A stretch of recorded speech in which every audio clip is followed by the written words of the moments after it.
Welcome back. We just told you about the FBI mess involving flaws in the FBI's hair analysis, and I want to bring in our panel to discuss the consequences of this. Jeannie Zaino, professor of political science at Iona College and professor of campaign management at NYU. Dominic Carter, political journalist and author. Bill Ehrenwald, defense attorney and former assistant U.S. attorney, and Andrew Whitman, our senior political correspondent. And you can guess where I'm starting with this one. All right, Bill, you've been on both sides of this. First off, apparently it was an open secret that there was problems within, not just within internally of the FBI and also the prosecutors who used this, that 95% of the time by the reports here, they would lean to the benefit of the prosecutors, but that this wasn't fault-proof even though it was being presented that way at trial. Was it an open secret? I wouldn't say it was an open secret. I mean, if it was an open secret, I think the defense bar and the system would have adjusted for it. The real problem is, and when the senator was on before, he highlighted a couple of things. First of all, you have to understand that, DNA is completely different than hair and fiber analysis. And as the report talks about, a report, by the way, which began in 2012, so it wasn't an investigation that took a week or two to complete. It's also not unique. In New York State in 2009, there was a scandal involving the New York State Police Crime Laboratory. As recently as 3 months ago, there was another scandal involving the same laboratory where an analyst who was testifying to results was found not even to know how to use a microscope that would be necessary. So this is not a unique situation. But the problem with this is it's not that there's no indication that these experts were testifying knowing that their testimony was false or misleading. They basically were testifying based upon their own subjective determination that the hair that was being examined was a perfect match to the hair that was found at the crime scene. And therein lies the problem, because the science of hair analysis has not gotten to that level yet. It's not as reliable as DNA. And so the jurors who were hearing the testimony were led to believe that the evidence was really worth more than it really was. But more than just faulty, Bill, just correct me if I'm wrong, but where there was uncertainty, it almost always broke that the tie, in effect, went to the runner, in this case, the prosecutor. Well, yeah, but basically these... Because they're being trained by the FBI. Well, they're being trained by the FBI, and in 99.9% of the cases, they're testifying for the government. They're testifying for the prosecution. But here's the real issue. The real problem is, you've got all of these cases that need to be revisited, just like they revisited cases when DNA came to the forefront.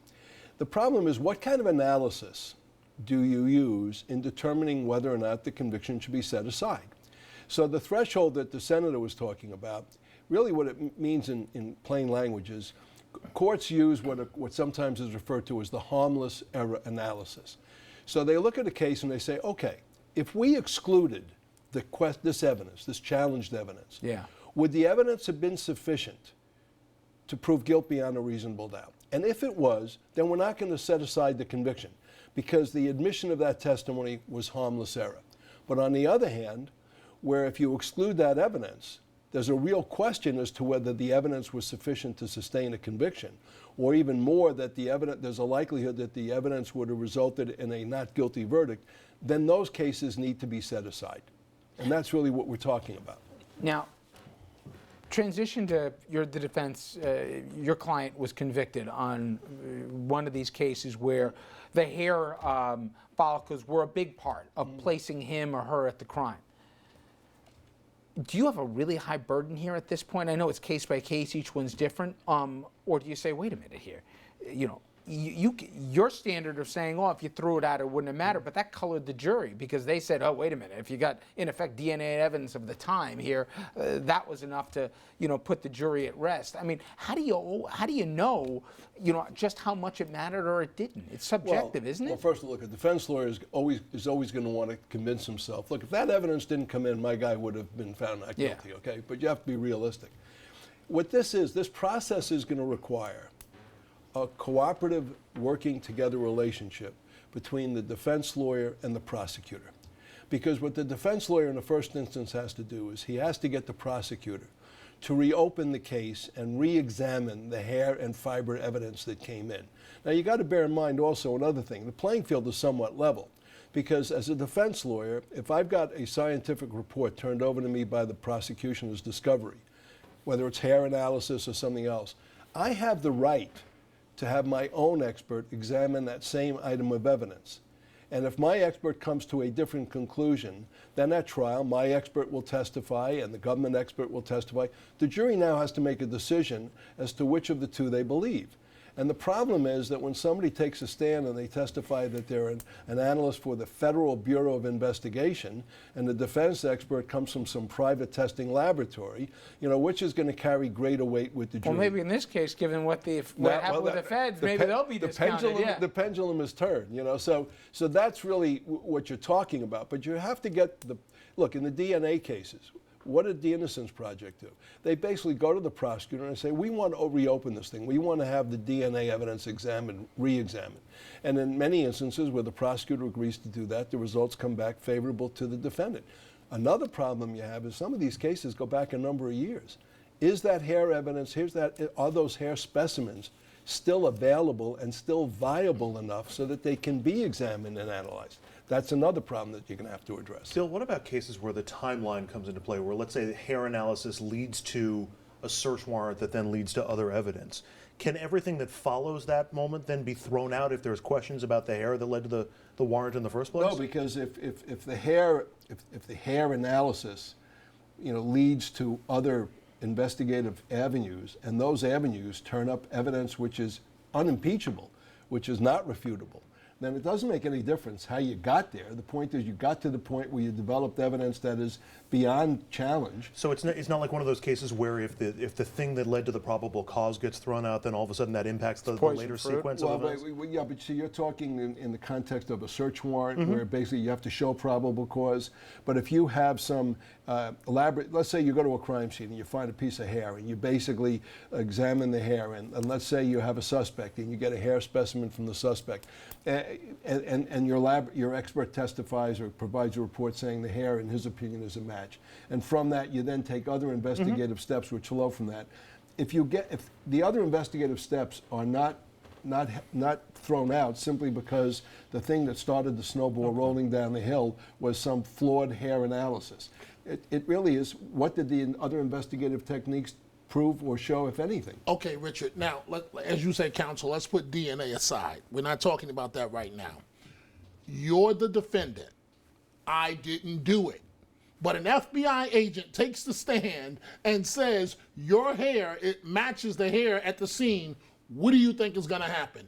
You're going to be convicted and you're going to jail. And the problem with this is, how many prosecutors are going to be willing to step up and reopen the case? They don't generally just step up to the plate and go, oh, let's re-examine evidence. So the fact of the matter is, thank God for the Innocence Project that's been behind us for a couple of years. You have people in jail today. And to be fair, Comey at the FBI and also the Justice Department, maybe more than predecessors in the past, were willing to acknowledge, and they formally acknowledge, we made mistakes here. We got a big problem. But Richard, this is scary. Yeah. Because an FBI agent word is taken as if it's the gospel. Yeah, but Dominic, what would happen in that situation is, as a defense lawyer, if I couldn't get the cooperation of the prosecutor, I would then bring a habeas corpus proceeding in the court, asking the court to order that the hair analysis be re-examined, or that the hair be re-examined through some other testing procedure or through some other expert. So if you don't get the prosecutor's cooperation, it doesn't mean that you're out of luck. But if the client has maxed out in terms of their resources, and it's going to cost more money for you to go file that paperwork, and the client doesn't have money, they're in trouble. Well, yes, except if the client has run out of money and you feel that there's a legitimate argument to be made, then you can go to the federal court, and the client can go to federal court or state court and basically ask for a court-appointed lawyer, and also to have the costs of the laboratory analysis by your expert paid for by the state. The deck is still stacked, to your point. The And deck I is just always want to stacked. remind everybody, I said this off the top, but this is where it's at. Of the 28 examiners in the FBI's laboratory microscopic hair comparison unit, 26 overstated forensic matches in ways that favored prosecutors 95% of the time, and that's just of the 268 trials they looked at. To this point, there's so much more they have to go through. And again, remember the stakes here, not just people potentially sitting in prison that maybe shouldn't be, although one piece of evidence, as Bill just explained here, isn't going to throw the whole thing out. But also, you have 32 defendants sentenced to death, 14 of which have already either been executed or have died. Think about for a second what we are talking about. And we always have this debate, well, an innocent person could be put to death here. We might find here a case with this evidence that may have happened, potentially. Okay, Bill, thank you so much. I appreciate it. All right, coming up next, everyone, the U.S. selling record amounts of arms to Middle East governments. It's all in an effort to help the countries that are fighting Iran. But the question is pouring high-tech weaponry into that volatile region actually money well spent, or could it backfire?